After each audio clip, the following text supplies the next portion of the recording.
তো আপনারা যেমনটা দেখতে পাচ্ছেন সিঁদুরগড় অটোমোবাইলসের বাতাসা মেশিন, এখানে বাতাসা তৈরি করা হয়েছে।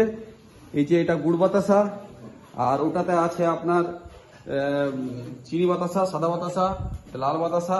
তো চলুন এবার কাস্টমারের মুখে শুনে নেওয়া যাক ওনার কিরকম লাগলো ট্রেনিং, আর উনি কিরকম অভিজ্ঞতা পেয়েছেন। কেমন লাগলো দাদা? ভালো লেগেছে।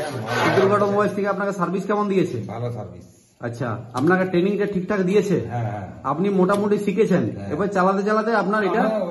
আচ্ছা, আপনাকে আপনি ফোন করবেন সিঁদুরগড় অটোমোবাইলসে কোনো অসুবিধা হলে। মেশিনটা আপনার ভালো লেগেছে? আজকে যে ছেলেগুলো আপনাকে সার্ভিসটা দিল সারাদিন ঠিকঠাক ছিল? হ্যাঁ। আর আপনাকে অনেক ধন্যবাদ যে আপনি যে আমাদেরকে এতটা গাইড করে নিয়ে এসছেন আপনার এখানে। আশা করি আপনার ব্যবসাটা খুব ভালো যাবে। তাহলে আসলাম আমরা। আর অবশ্যই আমাদের যে সিঁদুরগড় অটোমোবাইলস চ্যানেল আছে সেটাতে আপনি ফলো করে রাখবেন, আরো কিছু আপনি শিখতে পারবেন। ঠিক আছে, ধন্যবাদ দাদা। হ্যাঁ।